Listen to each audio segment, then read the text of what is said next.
Varicose veins కి సరైన చికిత్స కోసం సంప్రదించండి ఎవిస్ హాస్పిటల్. నమస్తే రమగారు. నమస్తే జయ. రమగారు, మంచి స్టోరీ చెప్పండి. చెప్తాం.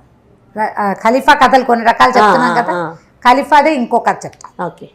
హారూన్ అల్ రషీద్ ఖలీఫాగా ఉన్న రోజుల్లో ఆయనకి తను చాలా దానపరుణ్ణని, తనకెంతో తరగని సంపద ఉందని ఆయన నమ్మకం. సాధారణంగా ఏంటంటే కొన్ని జాతుల్లో తమ సంపదలో 10వ వంతు దానం చేయాలనేది ఒక నియమం. వాడు జీవితాంతం దానం చేయాల్సిందే, వాళ్ళ మతంలో పద్ధతి అది. కానీ అలా చేసేవాళ్ళు అంటారు రమగారు, పూర్వకాలంలో చేస్తారు. ఇప్పటికీ కూడా మన ఈ రంజాన్ రోజుల్లో ప్రతిరోజు దానం చేస్తారు. ఖచ్చితంగా సంవత్సరానికి 10 లక్షల సంపాదన ఉంటే 1 లక్ష రూపాయలు దానం చేయటం అనే నియమం ఉంటుంది. మనం ఒక్కొక్కళ్ళు ఒక్కొక్క రకంగా అనుసరిస్తాం కదా. దాన నియమం, దాన ప్రక్రియ తప్పదు. ఖచ్చితంగా 10% దానం చేసేవాళ్ళు అప్పుడు ఉన్నారు, ఇప్పుడు ఉన్నారు. ఈ కలికాలంలో కూడా జరుగుతుంది అంటారా? ఏ కాలమైనా చేస్తారు జయ. లేకపోతే ఆకాశం అలా పైన ఉండదు, భూమి ఇలా కింద ఉండదు. అలాంటి వాళ్ళు ఉంటారు. అవును, ఆకాశానికి పందిరి గుంజలు వాళ్ళు ఉండటం వల్లే మనమంతా అలా దానం చేసేవాళ్ళు, ధర్మం చేసేవాళ్ళు, న్యాయంగానే ప్రవర్తించేవాళ్ళు, అస్సలు అబద్ధం ఆడని వాళ్ళు ఇప్పటికీ ఉన్నారు. కాబట్టి ఇంకా కలియుగాంతం ఇంకా దగ్గరలోకి రాలా మనకి. అదంతా పడిపోయాక అప్పుడు యుగాంతం అవుతుంది. కొద్దిమంది ఉంటారు, శాంతం లేదు అనుకోటానికి లేదు, ఉండదు. దానం చేసేవాడు బాగా, తనంత దానపరుడు తనే అనిపించేది ఆయనకి. అక్కడి నుంచి దానం చేస్తుంటే వాళ్ళకి సంపద వస్తుండేది. ఖలీఫా రాజు కదా, అవును, డబ్బులు వస్తుంటే ఏమనుకునేవాడు, మాలాంటి సంపద ఎవరికైనా ఉందా? ఖలీఫాల గుప్తధనం అని ఒక నావెల్ కూడా ఉంది, అది ఇంకా చెప్పలేదు. అది కొంచెం మర్చిపోతానేమో అనే అనుమానంతో పేర్లు తమాషాగా ఉన్నాయి, ఏం చెప్పట్లా. ఆ గుప్తధనం కూడా తన దగ్గరికే వచ్చేసింది కాబట్టి అబ్బో మా దగ్గర ఎంతో ఉందనుకునేవాడు. దానం చేసేవాడికి నేను బాగా చేస్తాను అనే ఫీలింగ్ ఉండకూడదు, అది తప్పు. ఓకే, దానం ఎంత కరెక్టో నా అంత దానపరుడు లేడనే భావన తప్పు. కర్ణుడి కథల్లో చెప్తారు, కుడి చేత్తో చేస్తే ఎడం చేతికి తెలియకూడదు. ఎడం చేతి వైపు ఉన్నప్పుడు ఎవరైనా అడిగితే కుడి చెయ్యి మారే లోపల బుద్ధి మారిపోతుందని ఎడం చేత్తోనే దానం చేసేవాట. అలాంటి కథలు కూడా ఉన్నాయి. ఇలా గొప్పలు చెప్పుకునేవాడు. చెప్పుకుంటుంటే జఫర్ అని ఈయన దగ్గర ఉన్న మంత్రి, మనం ఇదివరకటి కథలో విన్నాం జఫర్ పేరు. ఆ జఫర్ అంటే ఆయన పక్కనే ఉండేవాడు, అంగరక్షకుడు అనమాట. అయితే ఈ జఫర్ని ఏదో మాటల మధ్యలో, జఫర్ నువ్వు చెప్పు, నాలాంటి దానపరుడు ఇంతకు ముందు ఎక్కడైనా కథల్లో విన్నావా నువ్వు, ఇక ముందు ఉండబోతారంటే, ఏలిన వారు క్షమించాలి, మీరు ఇలా చెప్పకూడదు, అల్లా ఇచ్చింది అల్లాకే ఇస్తున్నాను అనుకోవాలి. ఒకటి, మన సంపదను ఒక సంపద కాదు, మా దానం ఒక దానం కాదు. మీకంటే సంపద ఉన్నవాడు, మీకంటే దానం ఇచ్చేవాడు ఉన్నాడు, ఇంకా ఉన్నారు అనేసరికి ఇంక ఒళ్ళు మండిపోయింది. ఎంత నమ్మక ద్రోహివి నువ్వు నా దగ్గర తింటూ, నాతో ఉంటూ, నా పాలనలో ఉండి నేనిచ్చే దానాలన్నిటిని అనుభవిస్తూ ఇంత మాట అంటావా అన్నాడు. మాట అంటానికి ఏముంది ప్రభు, మీరు నిజం అడిగారో చెప్పారు. బస్రా నగరంలో ఒక కుర్రాడున్నాడు, వాడి పేరు అబూ అల్ కాసిం. వాడి పేరు కాసిం అని పిలుస్తారు, అబూ అని కూడా అంటారు. వా అబ్బాయి ఎంత దానపరుడు అంటే, వాడి దగ్గర ఎంత తరగని సంపద ఉందంటే, వాడు రోజు పుంఖాలుగా దానం చేసేస్తూ ఉంటాడు. ఏదో నాకు కలిగింది ఇచ్చానని దీనంగా మొహం పెడతాడు. రేపటికి మళ్ళీ దానానికి డబ్బు ఉంటుంది వాడి దగ్గర. శభాష్, ఎంత వినయశీలో వాడు. కుర్రాడు, యువకుడు, బ్రహ్మచారి, అపరిమిత దానశీలి. బస్రాలో అడుగు పెడితే వాడి పేరు తలవకుండా పూట గడవదు. మనం ఎవరితో మాట్లాడినా వాళ్ళు అబూ పేరు చెప్తారు. బస్రాలో వాడి చేతి దానం తీసుకొని ప్రాణి లేదంటే నమ్మాల్సిందే, మీరు లేరు ఎవరు అనేసరికి గొళ్ళు మండిపోయింది. జఫర్ని బంధించండి అని వీడి సంగతి చెప్తారు రేపు పొద్దున అన్నాడు. ఆయన కోపం వచ్చేసింది అనమాట. జఫర్ని బంధించేశారు. ఈయన రైరేమని పరిగెత్తుకుంటూ వెళ్ళిపోయాడు. ఇంత విసుగులు ఆయన ఏం చేశాడు, తన మందిరానికి వెళ్ళకుండా జనానాకి వెళ్ళాడు. అక్కడ ఈయన భార్య జుబేదా, రాణి జుబేదా ఆవిడ. ఈయన రివరివలాడుతూ వచ్చింది, మొహం ఎర్రగా అయిపోయింది. ఆయన కోపం వచ్చేసింది. తను అవమానింపబడ్డాడు. తను ఎదురుకుండా, రాజు ఎదురుకుండా భగవంతుడిని తప్ప ఇంకోళ్ళని కీర్తించకూడదు. ఎవడో మనిషి కీర్తించబడ్డాడు. ఆయన మొహం ఎర్రగా కందిపోయింది, ధుమధుమలాడుకుంటూ వచ్చాడు. పైగా ఆయనకి ఏం బాధగా ఉంది, ఎప్పటి నుంచో తనకి నమ్మకస్తుడైన జఫరు తనకి నమ్మక ద్రోహం చేశాడు. అతన్ని బంధించాల్సి వచ్చింది. ఆ కోపంతో ఆయన చాలా ధోరణిగా వచ్చాడు. వచ్చేసరికల్లా ఈవిడేమనుకో, ఓహో ఈయన ఏదో మంచి కోపం మీద ఉన్నాడని ఆయనకి గులాబీల షర్బత్ ఇచ్చి చల్లబడతారనమాట. ఎండాకాలం వాడుకోండి, ఇది రూ అఫ్జా లాంటిది. మొగలి పువ్వులు అవి ఉండే పరిమళ ఉండే ఒక మంచి తాజా షర్బత్ ఒకటి ఇచ్చి ఆయనకి కాళ్ళ కింద నీళ్ళ గిన్నె ఒకటి పెట్టించి కాళ్ళు చల్లబడేలాగా చేసి కోపం తగ్గాక ఏమిటి సంగతి అని కనుక్కో చెప్పాడు. జఫర్ ఎంత నమ్మక ద్రోహి తెలుసా, నా ముందు వాడు ఎవరినో పొగిడాడు అన్నాడు. అనేసరికి ఆవిడంది, లేకుండా ఎందుకు పొగుడతాడండి, ఉన్నాడేమో అసలు కనుక్కోండి. బసరా ఎంత దూరం, 2-3 రోజుల ప్రయాణం, వెళ్తారు, ఎవరినో పంపించండి.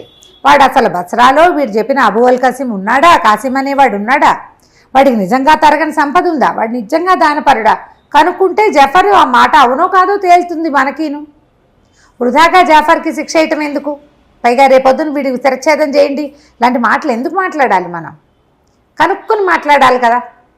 ఇప్పుడు ఎవరో ఉన్నారని చెప్పకుండా ఫలానా ఊళ్ళో ఫలానా వాడు అన్నాడంటే నిజమై ఉండొచ్చు. దాంతో ఈయన కొంచెం చల్లబడ్డాడు.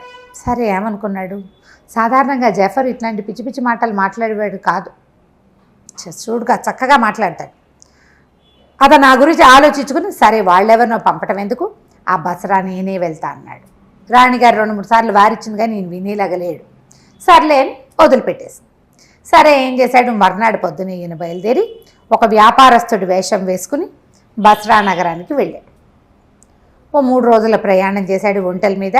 కొంత చిన్న పరివారాన్ని తీసుకెళ్ళాడు. ఎక్కువ మందిని, రాజుగారికి వీళ్ళు ఉంటారు కదా ఆంతరంగికులు కొంతమంది, ఆయనకి బోరు కొట్టకుండా ఉంచేవాళ్ళు, సేవకులు, తర్వాత ఏమో మన అంగరక్షకులు కొంతమంది ఉంటారు. ఈ ఉన్న గుంపుని తీసుకుపోయాడు, చిన్న గుంపుని.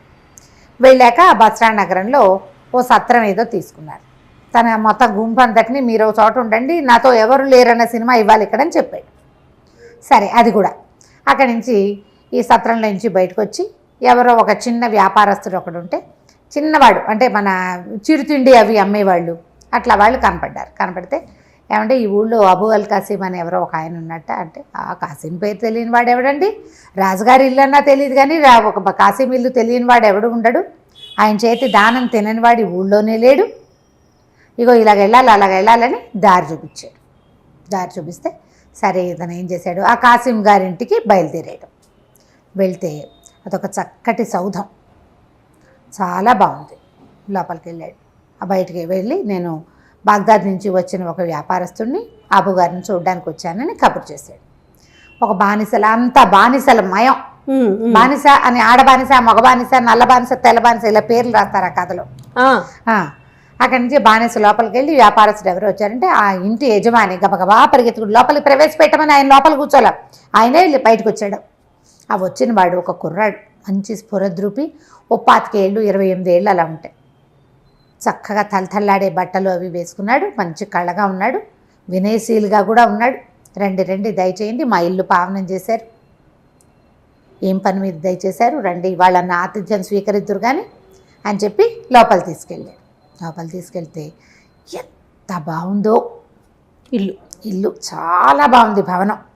అక్కడి నుంచి అసలు పచ్చలతోటి వాటితోటి తోరణాలు, దీపాలకు బదులు కెంపులు, వాటి మీద ఒక దీపం పెట్టారు, ఒక్కొక్క కెంపు పెడితే ఈ దీపం కెంపు మీద పడి ఇట్లా వెలుగొస్తుంటుందన్నమాట. లోపలంతా చల్లగా ఉంది. కాళ్ళు కడుక్కోవడానికి నీళ్ళు ఇచ్చారు. ఆ నీళ్లు ఇవ్వటం ఏంటి, నువ్వు చెబుతా నువ్వు పోసుకోమనలేదు, ఒక పెద్ద బైసిని తెచ్చి దాని నిండా చల్లటి నీళ్లు గులాబీ అత్తర్ లాంటిది ఏదో కలిపి అందులో కాళ్ళు పెట్టించారు. అక్కడి నుంచి తీసి మామూలు నీళ్ళల్లో పెట్టించారు. ఇంకోళ్ళు కాళ్ళు తుడిచారు, పక్క నుంచి గాలి విసురుతున్నారా. అసలు ఎంత బాగుందో, ఆశ్చర్యపోయాడు. ఊరిని ఏంటి ఇంత ఇల్లా, ఎవరికైనా ఇంత సేవ చేస్తారా అని ఆశ్చర్యపోయాడు. చక్కటి మంచి సుగంధ ద్రవ్యాలు వేసిన షర్బత్ ఒకటి పట్టుకొచ్చి ఇచ్చారు. ప్రయాణం ఎట్లా జరిగింది, మీరు ఏం వ్యాపారం చేయబోతారు, ఏవో 2-3 ముక్కలు అడిగాడు కానీ ఈయన సొంత వివరాలు అతనేం అడగటల్లా. ఊరంతా చూసారా, బసరా నగరం బాగుంటుంది, ముత్యాలు అవి చాలా బాగా మేలి ముత్యాలు దొరుకుతాయి మా ఊళ్ళో, ఇలా సాధారణ మాటలు మాట్లాడాక ఏం చేశాడంటే ఈయనకి తినడానికి ఏవో ఎన్ని రకాలవో పళ్ళ ముక్కలు. నేనైతే నా అతిథులు ఎవరికి నేను ఇంత చేయట్లేదు అనిపించేసింది దీనికి. ఖలీఫాకి 3-4 రకాల పానీయాలు పట్టుకొచ్చారు. మొదట సేద తీర్చడానికి ఒకటి ఇచ్చారు. అక్కడి నుంచి ద్రాక్షతో ఖర్జూరాలతో చేసిన రకరకాల డ్రింకులు తెచ్చారు. అన్నిటికీ పేర్లు చెప్పారు, మీకు ఏది కావాలంటే అది తీసుకోండి, కావాలంటే అన్నీ కూడా రుచి చూడొచ్చు, ఇవేవి ఒకటికొకటి విరుద్ధం కాదు. అక్కడి నుంచి తర్వాత ఏమో పళ్ళు పట్టుకొచ్చారు, తినుబండారాలు పట్టుకొచ్చారు. అసలు ఒక తెచ్చిన మనిషి తెచ్చింది తేకుండా తెచ్చేస్తున్నారు మనుషులు. మళ్ళీ గొడవగా హడావిడిగా ఏమిటో గుంపుగా లేరు. ఒక సుశిక్షితులైన సైనికుల్లాగా ఒక 6 వస్తారు, 6 పదార్థాలు పుచ్చుకుని. వాళ్ళు వెళ్ళిపోగానే డ్యాన్స్ ఎరీనా మీదకి వస్తుంటారు కదా సర్కస్లో, ఒకళ్ళ తర్వాత ఒకళ్ళు అలా చక్కగా వచ్చి వరుసలుగా అన్నీ అందించి వెళ్ళిపోతున్నారు. ఈయన చాలా సంతోషించాడు. బాగా రిలాక్స్ అయిపోయాక ఇతను లోపలికి వెళ్ళి ఏం చేశాడు, ఒక ఇంత చెట్టు, దాని నిండా అది ఎలా ఉందంటే వెండితో చేసిన చెట్టు, దానికి కాయలు పువ్వులు అన్నీ వేళ్లాడుతున్నాయి. ఆ చెట్టు కింద ఒక చక్కటి నెమలి బొమ్మ ఉంది. ఒక పుల్ల లాంటిది ఒకటి పుచ్చుకొచ్చాడు. ఆ చెట్టు ఆ నెమలి పెట్టాడు ఇతనికి ఎదురుకుండా బల్ల మీద. తన చేతిలో ఒక పుల్ల పెట్టుకుని ఆ పుల్లతో ఆ నెమలిని అట్లా కొట్టేసరికల్లా ఆ నెమలి గిర్రమని అలా తిరగటం మొదలుపెట్టింది. ఆ చెట్టు చుట్టూ తిరుగుతుంది. అది తిరుగుతుంటే అది పింఛం వీడుస్తుంటే దాని లోపల నుంచి రకరకాల సుగంధాలు, ఎన్ని రకాలు, ఎంత బాగుందో. ఆయన అట్లా మైమరిచి చూస్తూ ఉండగా చటుక్కున అతను ఏం చేశాడు, ఆ చేత పుచ్చుకుని లోపలికి వెళ్ళిపోయాడు. నువ్వు ఒక వస్తువు చూపించావు, నువ్వు పూర్తిగా చూసి ఇదంతా ఏమిటి కనుక్కునే లోపల అవతల వాళ్ళు తీసిస్తే నీకేమనిపిస్తుంది? అదే కదా, ఆశాభంగంగా ఉంటుంది. నేను తెలిపాడు, ఇదేమిటి అతిథిని ఇట్లా అవమానిస్తాడా వీడు అనిపించింది. లోపలికి వెళ్ళిపోయి మళ్ళీ ఒక 5 నిమిషాలాగా వచ్చాడు. ఒక పాత్ర పట్టుకొచ్చాడు. పాత్ర అతను తేల వెనకాల ఒక బానిస కుర్రాడు వచ్చాడు. వాడి చేతిలో ఇట్లా పాత్రలే ఉంది. అది ఎలా అంటే పాన పాత్ర, మామూలు డ్రింక్స్ తాగుతారు కదా ఆ పాత్ర, కెంపు పాత్ర. అది ఒక పెద్ద కెంపుని మలిచారు ఇట్లా. ఆ కెంపులో ద్రాక్షాసవం పోసి చేతికిచ్చాడు. అసలు ఆ పాత్రే ఎంత బాగుందో, భలే అందంగా ఉంది. ఆ పాత్ర తీసుకున్నాడు. తాగి వెనక్కి ఇచ్చేసరికి మళ్ళీ నిండిపోయినట్టు కనపడుతోంది. అది 3 సార్లు తాగాడు. 3వసారి కూడా అది నిండిపోయింది. వాడు పోయిటల్లా అదే చేతికిచ్చి తీసుకునే లోపల వచ్చేస్తోంది. ఈయన ఆ పాత్రని పరిశీలించే లోపల టక్కిన ఆ పాత్ర తీసేసుకున్నాడు. అతను లోపల పట్టుకెళ్ళిపోయాడు. ఈయన మళ్ళీ ఇదేంటి నన్ను అసలు చూడనీడే వీడు పూర్తిగా కొళ్ళు మండిపోయింది. 3వసారి ఈయన చప్పట్లు కొడుతూ లోపలికి వచ్చాడు. అతను వెనకాల ఒక అమ్మాయి వచ్చింది. ఎంత బాగుందో చెప్పరానంత సౌందర్యవతి, ఒళ్ళంతా వజ్రాలే, ఆభరణాలు, వస్త్రాలు లేవు, వజ్రాల ఆభరణాలే వస్త్రాలుగా ఉన్నాయి. అక్కడి నుంచి ఒక చిన్న సితార్ లాంటిది ఒకటి పట్టుకొచ్చింది, మ్యాండలీను బట్లాగా. అది టింగ్ టింగ్ కూర్చుని చక్కగా మహాసౌందర్యవతి అయిన ఒక అమ్మాయి, దాని శరీరం సగం బయటికే కనపడుతోంది. మ్యూజిక్ వాయించడం మొదలుపెట్టింది. అది పాట పాడుతుంటే ఈయన మైమరిచిపోయాడు. ఆ వాయిద్యం ఎంత బాగుందో, పాట ఎంత బాగుందో. ఆ పాట పూర్తయ్యాక అమ్మాయి దగ్గరికి వెళ్ళి ముట్టుకుందాం అనుకున్నాడు ఈయన. పాట పూర్తయ్యే లోపలే ఈయన చప్పట్లు కొట్టాడు. పిల్ల లేచి వెళ్ళిపోయాడు. మండిపోయింది ఈయనకి. వీడి ఆతిథ్యం మండినట్టే ఉంది. ఏది పూర్తిగా చూడనివ్వడు. ఇన్ని తాగేటిచ్చారు, ఇన్ని తిన్నిచ్చారు, బాగా నచ్చిన వస్తువుని ముట్టుకొని ఇవ్వాలి కదా. ముట్టుకొని వెళ్ళి సరే నేను వెళ్ళొస్తానని బయలుదేరాడు. ఆ పెద్ద జఫర్కి చెప్తా, వీడి ఆతిథ్యం ఏడిసినట్టుంది, ఏవో ఇచ్చానంటున్నాడు, ఏమిచ్చాడో వీడు నాకు తెలీదు అని దుమ్ములాడుకుంటూ ఒళ్ళు మండిపోయింది లోపల. పైకి మాత్రం అనలా. ఏం చెప్పాడంటే, నేను వెళ్ళొస్తాను, మీ ఆతిథ్యం చాలా పరమాద్భుతంగా ఉంది, నేను ఇలాంటి చోటకి వచ్చినందుకు చాలా సంతోషిస్తున్నాను, ఇలాంటి అభినందన వాక్యాలు ఓ 3-4 చెప్పి సత్రానికి బయలుదేరాడు. లోపలంతా రుంజుకుంటూనే ఉన్నాడు. వీడి ఆతిథ్యం బాగానే ఉంది, కానీ అది ఫుల్ఫిల్డ్గా లేదే, పూర్తి చేయలే. మొదట ఒక నెమలి చూసాం, ఆ నెమలి ఎంత బాగుంది, దాన్ని ముట్టుకునే లోపలే తీసేసుకున్నాడు. ఆ కెంపు పాత్రని పరిశీలించే లోపలే తీసేసుకున్నాడు. ఆ పిల్లకి దగ్గరికి వెళ్ళి దాన్ని ముట్టుకునే దాని సౌందర్యాన్ని చవి చూసే లోపలే వెళ్ళిపోయింది అది లోపలికి. ఈ సత్రం దగ్గరికి వెళ్ళేసరికల్లా ఒక 12 మంది బానిసలు నిలబడి ఉన్నారు అక్కడ, అమ్మాయిలు. అక్కడి నుంచి ఓ 10 మంది సైనికుల్లాగా ఉన్న బానిసలు నిలబడి ఉన్నారు. వాళ్ళ చేతుల్లో 3 బాక్సులు, 2 బాక్సులు. అక్కడి నుంచి మేలు ముసుగు వేసుకున్న ఒక మనిషి కనపడ్డారు. దగ్గరికి వెళ్ళేసరికల్లా బానిసలందరూ నమస్కారం చేశారు. అయ్యా, మీరు అబూ అల్ కాసిం గారింట్లో ఆతిథ్యం తీసుకున్న ఫలానా వర్తకుడు గారే కదా, మీ వివరాలన్నీ తీసుకున్నాం, మీకు అక్కడ మీరు మేలుపడిన 3 వస్తువుల్ని మీకు అప్పచెప్పమని చెప్పారు అని చెప్పి మొదటిది బాక్స్ ఓపెన్ చేశాడు. అది ఇంత వెండి చెట్టు, నెమలి బొమ్మ. 2వ బాక్సులో కెంపు పానపాత్ర. 3వది మేలు ముసుగు వేసుకున్న అమ్మాయిని ఓపెన్ చేసి చూస్తే ఆ మ్యాండలిన్ వాయిస్తూ నుంచి పాడింది కదా సంగీతం, ఆ పిల్ల అక్కడ నుంచి ఉన్నారు. ఈ 3 వస్తువుల్ని మీకు అప్పచెప్పమన్నారు మా కాసిం గారని. తను నిర్కాంతపోయాడు. ఏమిటి, నాకు నచ్చిన వస్తువుని నాకే సొంతం చేసేసే ఉద్దేశం పడింది, ఇదేం ఆతిథ్యం, అద్భుతం. వాళ్ళ ఇంట్లో ఉన్నది కాదు, నా ఇంటికి వచ్చాక నా వెనకాల పడి వచ్చేసేసి వాళ్ళు, నాకంటే ముందే వెనకాల పడరా, నేను ఇంటికి వచ్చేసరికల్లా నా దగ్గరికి ప్రత్యక్షం చేశాడు. అవురవురా, ఏమిటి వీడివి ఇది గొప్పతనం అని చెప్పి సామాన్లు అక్కడే ఉండు, మీరు ఇక్కడే ఉండండి, నేను ఎప్పుడే వస్తాను. మళ్ళీ పరిగెత్తుకుంటూ కాసిం వాళ్ళ ఇంటికి వెళ్ళిపోయాడు ఖలీఫా.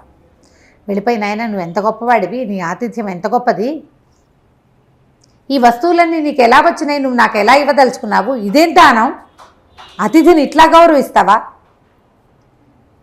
పైగా ఇవాళ నువ్వు ఇచ్చిన ఈ వస్తువులు నీ దగ్గర రేపు కూడా ఉంటాయా, ఇవాళ ఇచ్చేసావు, మళ్ళీ ఈ వస్తువు నీకు ఎలా వస్తుంది అపురూపమైనది అంటే అదంతా ఒక విచిత్రమైన గాథ అంటే అన్నాడు. అయితే ఖలీఫా అన్నాడు, నేను నీ విచిత్ర గాథ తెలుసుకోవాలి, నువ్వు ఇంత దానం ఎలా చేయగలుగుతున్నావు, నాకు నచ్చిన నీ అతిథికి నచ్చిన వస్తువుని అతనికే ఇవ్వాలనుకునే బుద్ధి ఎక్కడి నుంచి వచ్చింది నీకు, అని వస్తువులు ఎక్కడి నుంచి వచ్చాయి, ఇవాళ నేను వచ్చా రేపు ఇంకోటి వస్తాడు, వాడికి కూడా ఏవో చూపిస్తావు నువ్వు, వాడికి అవి నచ్చేస్తాయి న్యాచురల్లీ. మన దగ్గర లేని కొత్త వస్తువు ఎవరికైనా నచ్చుతుంది, ఉపయోగపడుతుంది అనిపిస్తే, వాళ్ళకి అవి ఇచ్చేస్తావా, ఇచ్చేయడానికి అంత నీ దగ్గర ఎక్కడిది అంటే, ఇక్కడ ఎవరు అడగలేదండి, ఈ ఊళ్ళో వచ్చిన వాళ్ళు వస్తారు, ఆతిథ్యం ఇస్తాను, రోజు ఒక అతిథిని చూడాలి, నా లెక్క అది, మా అతిథికి ఏది నచ్చితే అది, వాళ్ళని సంతృప్తిపరచడం, వాళ్ళ మొహాల్లో ఆనందాన్ని చూడడమే నా విధి, నేను ఇలా ఎన్ని చేసినా నాకు తరగదండి, నా దగ్గర ఉంటూనే ఉంటుందంటే ఆ రహస్యం ఏమిటి నేను తెలుసుకోవాలనుకుంటున్నాను అన్నాడు. సరే నేను చెప్తానండి అని చెప్పాడు. తరగని సంపద అంటే అబూ అల్ కాసిమ్కి అంత డబ్బు ఎక్కడి నుంచి వచ్చిందో తెలుసుకోవాలనుకుంటున్నాడు.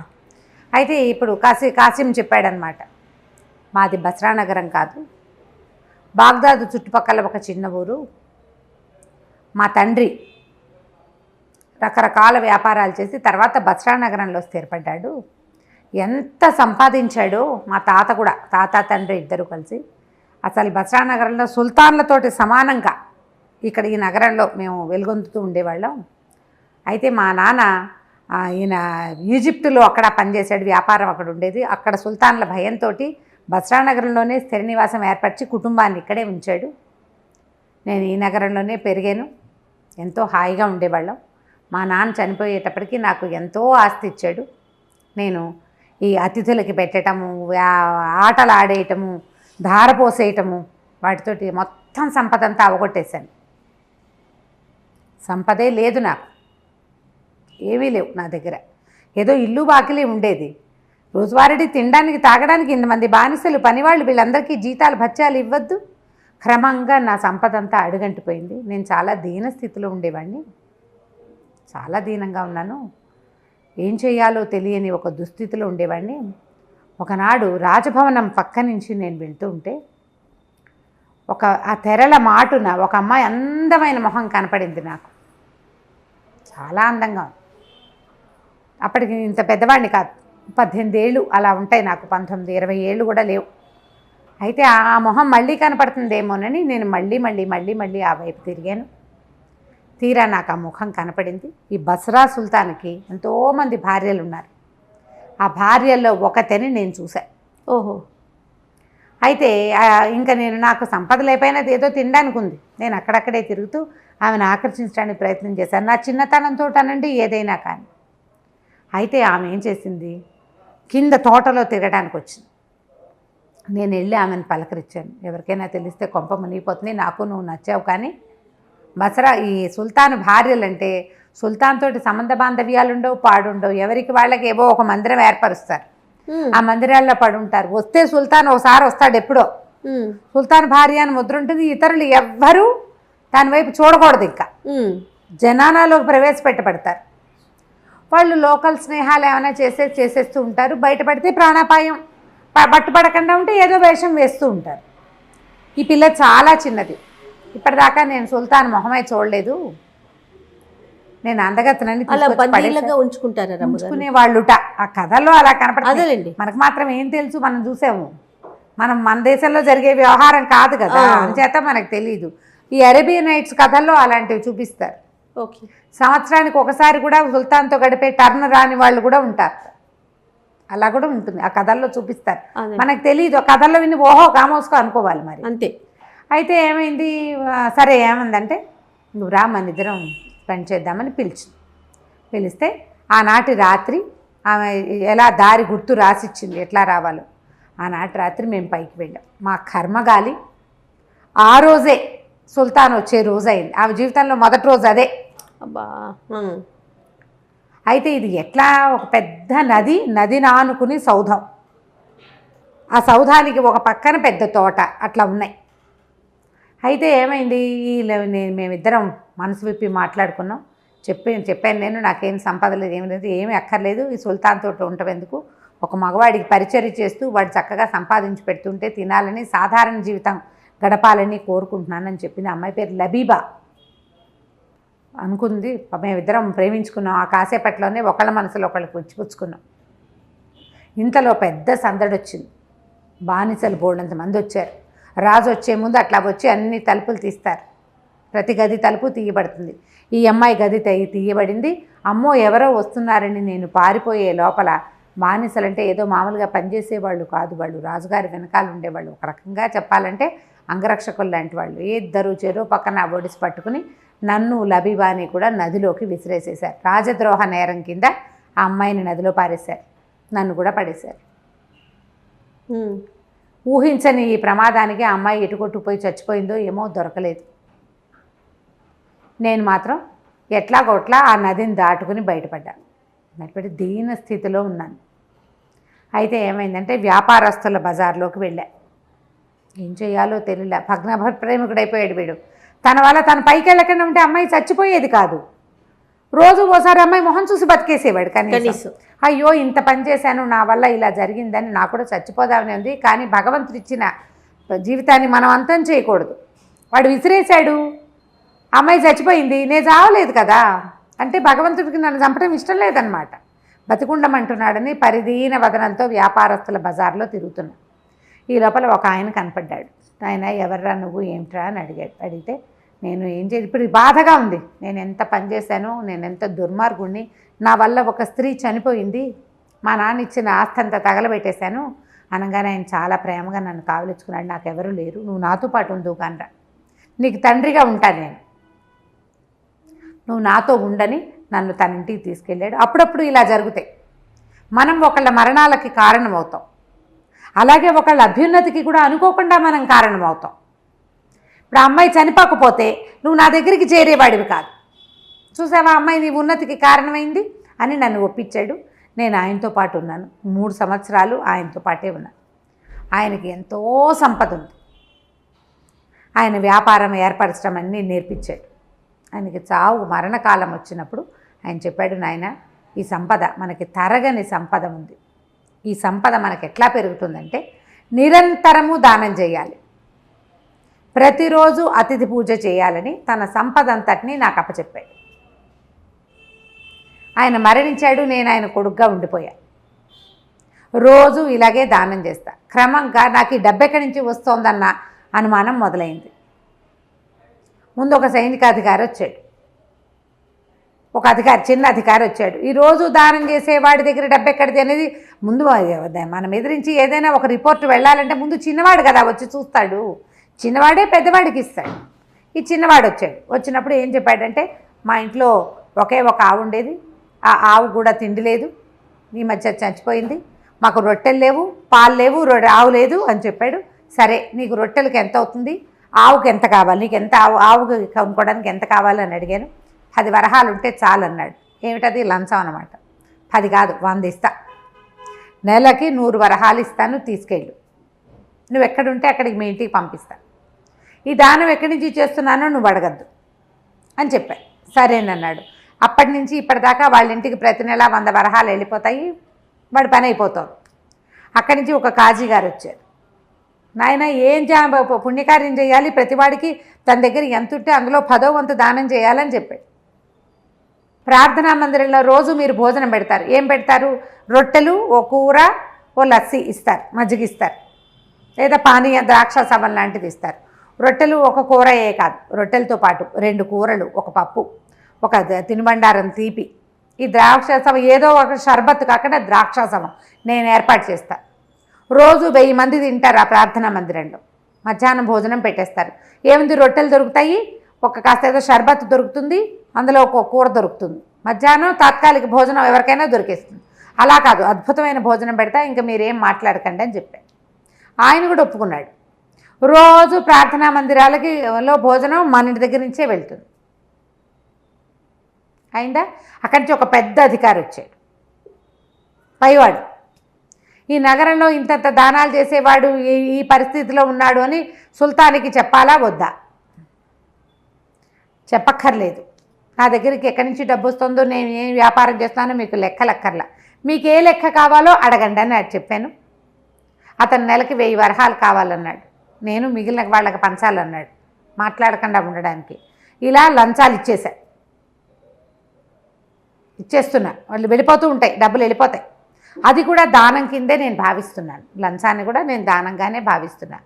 నేను నిరంతరం నాకు రోజు ఒక అతిథిని ఖచ్చితంగా నేను తెచ్చుకుంటా. వాకిట్లోకి వచ్చిన వాళ్ళని ఎవరినైనా తీసుకొస్తా, వాళ్ళకి ఏది నచ్చితే అది ఇచ్చేస్తా. మరి ఇట్లా నీ దగ్గర సంపద తరిగిపోలేదా? ఎట్లా ఉంది నీకు? ఆ సంపద ఎక్కడిది? ఎవరిచ్చారు అంటే అతనే ఇచ్చాడని చెప్పాడు కదా. ఎక్కడుంది ఆ సంపద అంతా? ఎక్కడ దాచావంటే ఏమన్నాడు? నేను ఎవరికి చెప్పలేదండి అన్నాడు. కాదు, నేను అడుగుతున్నా, నేను అది తెలుసుకోవాలనుకుంటున్నా అనేసరికల్లా అతిథి ఏదైనా తెలుసుకోవాలనుకుంటే చెప్పాల్సింది, అది నియమం. ఓహో, అది నియమం, మేము పెట్టుకున్న నియమం. మా తండ్రి నాకు చెప్పాడు అట్లా. నీ అతిథి ఏది అడిగితే అది ఇచ్చేయాలి, నువ్వు ఏదైనా ప్రశ్న ఇస్తే సమాధానం చెప్పాలి. అందుకే ఈ కథ అంతా చెప్పా. సరే రండి, నేను మీకు చూపిస్తా. కాకపోతే ఏంటంటే మీ కళ్ళకు గంతలు కడతాను. నా దగ్గర ఎంత సంపద ఉందో చూదురు కానీ మీరు. కళ్ళకు గంతలు కడతా, నా చేతిలో కత్తి ఉంటుంది. మీరు ఏదైనా ఇతరత్ర నా సంపదని ఏదైనా ఇబ్బంది పెడితే కనుక మిమ్మల్ని ఖండించేందుకు నాకు అధికారం ఇవ్వాలి మీరు అన్నాడు. ఖలీఫా ఒప్పుకున్నాడు. అదంతా కంటితో చూడాలని ఉంది ఆయనకి, వీడి దగ్గర ఎంత ఉంది అని. సరే, ఈ ఒకడు ఏం చేశాడు, కాసిము ఖలీఫా కంటికి గంతలు కట్టేశాడు. అక్కడి నుంచి ఒక సొరంగంలోకి తీసుకెళ్ళాడు. ముందు అక్కడి నుంచి ఎన్ని మలుపులు నడిచారో, ఎంత లోపలికి తిరిగాక కట్లోడ తీశాడు. చూస్తే అది మహాపెద్ద సౌధం. దాని నిండా వజ్రాలు, రత్నాలు, వైడూర్యాలు. ఇతను చూశాడే చెట్టు, ఈ నెమలి గుండ్రంగా తిరుగుతూ సుగంధాలు వేసలేదు, 100 ఉన్నాయి అవి అక్కడ. ఆ కెంపు పచ్చల పానపాత్రలు లక్షల్లో కనపడుతున్నాయి, డబ్బాల నిండా అవే. తీసిన కొద్దీ రీప్లేస్ అయిపోతాయి. ఓహో, తీసిన కొద్దీ వస్తాయి. అపురూపమైన వస్తువులు ఒక గదుల నిండా ఉన్నాయి. ఇక అంతా ధనమే. ఆశ్చర్యపోయాడు తను. ఇంత ఉండి వాడు సింపుల్గా, చాలా దీనంగా, మీకు నేను సహాయం చేశానా, మీరు ఇదిగా ఉన్నారా, మీరు ఆనందించారా అంటాడు. అక్కడి నుంచి చాలా అద్భుతంగా చేశానంటే అల్లా ఇచ్చింది అల్లాకే ఇస్తున్నానంటాడు. వినయశీలిగా ఉన్నాడు. ఆశ్చర్యపోయాడు ఆయన. మొత్తం అంతా తిరిగి చూసి, నీ దగ్గర ఉన్న సంపద భూప్రపంచంలో ఎవరి దగ్గర లేదు, ఖలీఫా దగ్గర ఉండే అవకాశం లేదు. ఖలీఫాకి తెలుసు తన దగ్గర ఏముందో. కళ్ళ గంతలు కట్టే పైకి వెళ్ళిపోతా ఉన్నాడు. వెళ్ళిపోయాడు. వెళ్ళి సత్రానికి వెళ్ళిపోయాడు. తనకిచ్చిన 3 యాక్సెప్ట్ చేశాడు. అవి తన బాగ్దాద్ నగరానికి తీసుకెళ్ళాడు. భార్యకి చూపించాడు. ఆ అందంగా పాటలు పాడే అమ్మాయిని కూడా వాళ్ళ ఆస్థానంలో ఉంచుకున్నారు, జనానాలో ఉంచుకున్నారు. అమ్మాయి పాటలు పాడుతుండేది, ఆ పాటలు పాడే పిల్ల. అక్కడి నుంచి చెప్పాడు రాణికి, వాడి దగ్గర ఉన్న సంపద చిన్నది కాదమ్మా, మనం 10 సార్లు హెచ్చవేసినా వాడి దగ్గర ఉన్న గదుల్లో ఓ గదికి కూడా రాం మనం. అబ్బా, అంతుంది వాడి దగ్గర. కానీ వాడు చాలా వినేశీలి. మీరు సంతోషించారని దిగులుగా అడుగుతాడు. మీకు ఆనందం కలిగించానా, నేను మీకు సరిపడా సేవ చేశానా అంటాడు. అలాంటి వాడికి ఏదైనా చేయాలనుకున్నాడు. ముందు అతన్ని జాఫర్ని అరెస్ట్ చేయించాడు కదా, జాఫర్ని వదిలేసి జాఫర్కి క్షమాపణ చెప్పుకున్నాడు. నువ్వు చెప్పింది నిజం, అబూ అల్ కాసిం లాంటి దాతని నేను ఎక్కడా చూడలే, వాడి దగ్గర ఉన్న సంపద ఎవరి దగ్గర లేదు భూమి మీద అని చెప్పి వీటిని మనం గౌరవించాలి. ఎలా చేద్దాం అంటే, అప్పుడు ఆ బస్రా నగరం ఈయన పాలనలో ఉన్నదే, ఖలీఫా పాలనలో. అక్కడ ఏదో ఒక సుల్తాన్ ఉన్నాడు, నగర పాలకుడుగా చేద్దాం వీడిని అని భావించి, సరే అక్కడ పాలకుడు అని కాగితం రాసి పంపించద్దు, వాడిని మన ఇంటికి పిలుద్దాం, ఖలీఫా దగ్గరికి పిలుద్దాం, మన రాజ్యాన్ని పిలిచి బాగ్దాద్ నగరాన్ని పిలిచి చేద్దాం అనుకున్నారు. సరే అంటే అభిషేకం చేయాలి, రాజ్యాభిషేకం లాంటిది. అతనికి ఆ పదవి ఇవ్వాలన్నమాట. కట్టబెట్టడానికి వచ్చిన క్రియ ఉంటుంది కదా. సరే ఉత్తరం రాశారు. ఖలీఫా నుంచి పిలుపు వచ్చింది. అబూ అల్ కాసిం ఏం చేశాడు, తన జనాలతోటి పాటు వచ్చాడు. వస్తే రాజుగారు చాలా సంతోషించి, అప్పుడు అతను గుర్తుపట్టాడు తన దగ్గరికి వచ్చిన వ్యాపారస్తులే ఖలీఫా అని. ఇద్దరు కావలించుకున్నారు. ఈయన తనే స్వయంగా స్నానశాలకు తీసుకెళ్ళి దగ్గరుండి స్నానం చేయించి మంచి పట్టు పుట్టాలు కట్టబెట్టించి అక్కడి నుంచి ఓ చోట కూర్చోబెట్టి చప్పట్లు కొట్టాడు. ఎవరక్కడ, మంచి ద్రాక్ష సవం తీసుకురండి అంటే ద్రాక్ష సవం తీసుకొచ్చింది. ఒక బానిస, అందంగా ఉంది అమ్మాయి, ఆ అమ్మాయిని చూడగానే కెవ్వుమని కేకబెట్టి పడిపోయాడు వీడు. పడిపోయేసరికి రాజు ఆశ్చర్యపోయాడు. ఖలీఫా ఏమిటి, ఎందుకు పడిపోయాడని అతని మొహం మీద పన్నీర్ జరి లేపితే లబీబా అని ఏడ్చాడు. ఆ బానిసే లబీబా. ఓహో, ఇది ఒక విచిత్రం అనమాట. నదిలో పడిపోయిన ఆ లబీబా ఒక బెస్తవాడికి దొరికింది. అతను బతికిచ్చాడు. బతికిచ్చి ఈ అమ్మాయిని రాజస్థానానికి బానిసగా అమ్మేశాడు. అప్పట్లో పద్ధతులు అవి. స్త్రీలను బానిసలుగా అమ్మేసేవాళ్ళు, పురుషులు కూడా అమ్మేసేవాళ్ళు. వాళ్ళకి దొరికితే అమ్మేయడమే, కట్టేసి అమ్మేస్తారు అంతే. ఇంకా తప్పించుకోలేకపోతే ఇక అక్కడ పడి పని చేసుకుంటూ అంతే. పారిపోయేవాడు పారిపోతూ ఉంటాడు. అయితే ఆ లబీబాని చూడంగానే రాజుగారు అన్నాడు, సరే ఈ అమ్మాయి చూడు ఎంత అందంగా ఉంది, సుల్తానికి భారీగా ఉండవలసింది చచ్చిపోయి మళ్ళీ ఇక్కడ బతికి ఇక్కడ ఇలా వచ్చిందని వెంటనే ఆ అమ్మాయి బానిస పదవి నుంచి ఇచ్చేసి ఆ అమ్మాయిని ఇచ్చి కాసింకి ఇచ్చి పెళ్లి చేసి అతన్ని బస్రా నగర పాలకుడుగా నియమించి సంతోషంగా మళ్ళీ సాగనంపాడు. కథ కంచికి మనం ఇంటికి. నమస్తే రమ్మగారు. నమస్తే చేయండి.